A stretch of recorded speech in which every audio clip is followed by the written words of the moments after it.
आखिर हुआ क्या वरदाराम जी सियोल के आखिरी पलों में। ये उनका आलीशान बंगला आप देख सकते हैं दोस्तों, सारे जहां की, और ये उनकी आलीशान बसें वी आर सियोल के नाम से जो जगमगा रही है। दोस्तों, वरदाराम जी सियोल, ये जिस शख्स का मैं जिक्र करने जा रहा हूँ दोस्तों, ये उनका एक खुशहाल परिवार। आप देखिए दोस्तों, पूरे परिवार के साथ में जिंदगी कब क्या मोड़ ले जाए दोस्तों, कह नहीं सकते। आने वाला पल क्या हुई, इस शख्सियत को देखिए दोस्तों, ये जो खड़े हैं वरदाराम जी सियोल, जिंदगी के तमाम जो भव्यता, और आप देखिए ये वीआईपी से वीआईपी गाड़ियाँ, बड़े बड़े आलिशान उनका बंगला, घर और ट्रैवल्स बसें, बड़ा उनका एक व्यवसाय का दायरा।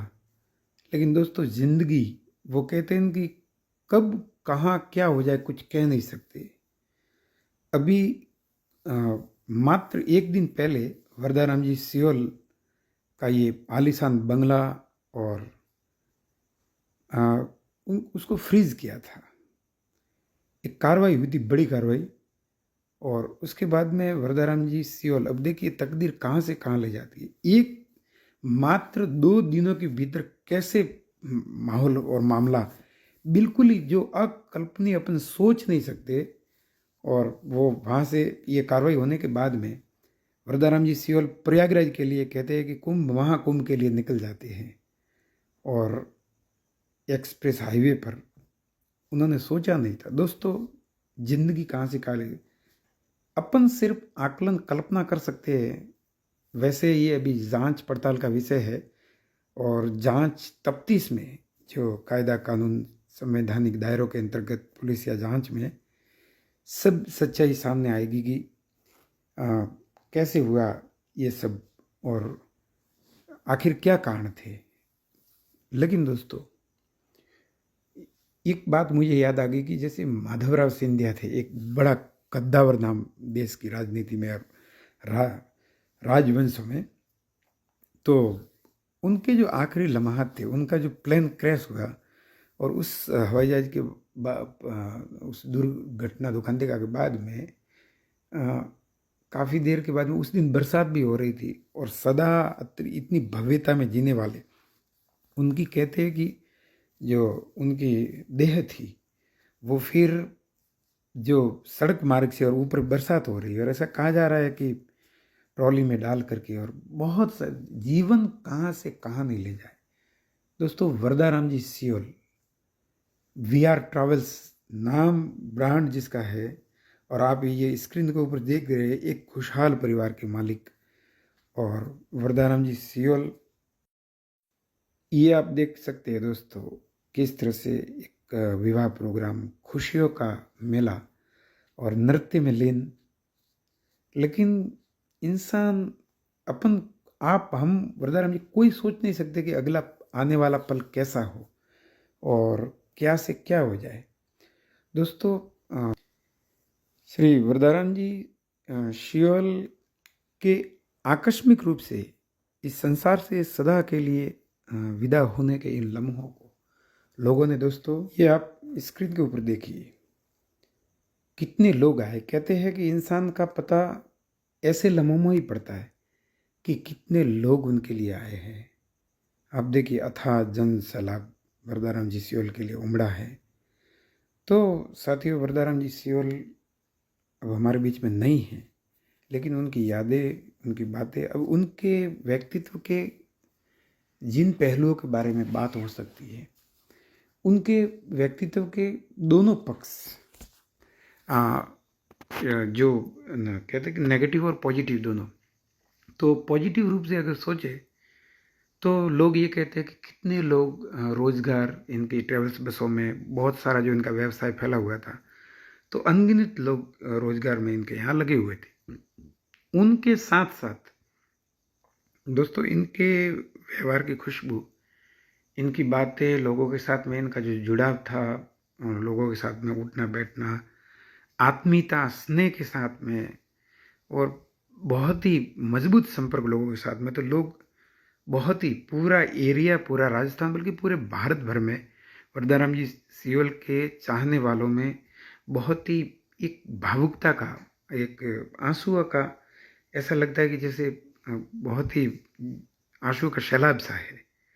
और दोस्तों, आप कमेंट बॉक्स में वरदाराम जी सियोल के लिए सादर नमन या उनको पुष्पांजलि श्रद्धांजलि स्वरूप लिख करके हमें बताएं, और उनके बारे में आपके क्या विचार है ये जरूर हमें लिख करके बताएं। साथ ही अगर मेरे से बोलने में किसी शब्द में, किसी लाइन में, किसी वाक्य में अगर कोई गलती हुई हो, त्रुटि हुई हो, तो मैं आप सबसे क्षमा प्रार्थी हूँ, दोनों हाथ जोड़ के माफ़ी मांगता हूँ, माफ़ी का हकदार हूँ। दोस्तों, हम तो सिर्फ दुआ कर सकते हैं कि वरदाराम जी सियोल की दिव्य आत्मा को परमपिता परमात्मा परमेश्वर अपने चरणों में, श्री चरणों में स्थान देवे, और उनके परिवार को इन भावनाओं, दुख की इस बेला में संबल प्रदान करे। और दोस्तों, अगर पुनः कहूँगा कि कहीं कोई गलती हुई तो क्षमा करें। अगर आपको वीडियो, मेरी बातें, मेरे शब्द कहीं से थोड़े बहुत भी अगर अच्छे लगे तो आप चैनल को सब्सक्राइब करें। और आप सबको मैं इतना ही कहना चाहूँगा कि दोस्तों, जीवन का कुछ कह नहीं सकते, कब कहाँ क्या हो जाए।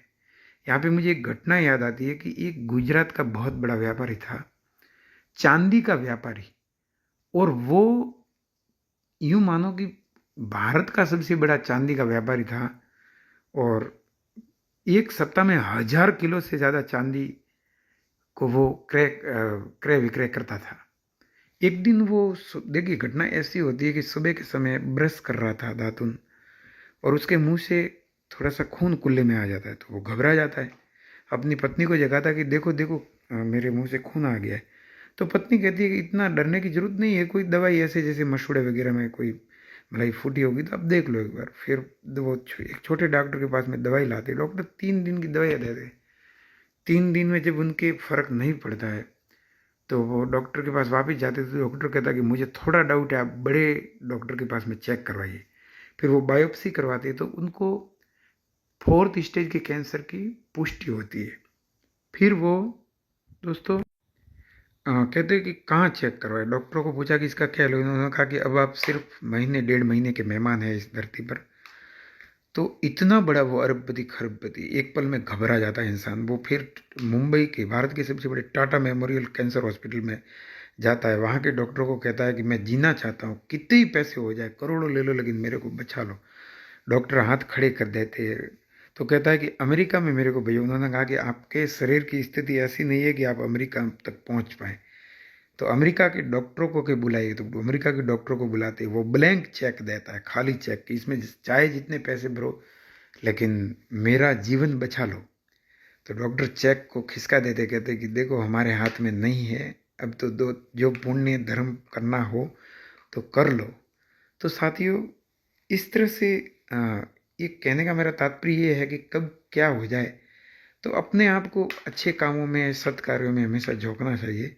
लेकिन बहरहाल इतना कह सकते हैं कि वीआर जी सियोल, वरदाराम जी सियोल के लिए आज पूरे भारत भर में सोशल मीडिया के हर प्लेटफॉर्म पर, चाहे वो फेसबुक हो, चाहे वो इंस्टाग्राम हो, चाहे वो व्हाट्सअप हो या एक्स हो, हर जगह वरदाराम जी सियोल के बारे में ये खबर पड़ी जा रही है कि भाई एक दिन पहले उनका घर फ्रीज किया गया, करोड़ों की संपत्ति फ्रीज की गई, और आज वो दुनिया से ही रुखसत हो गए।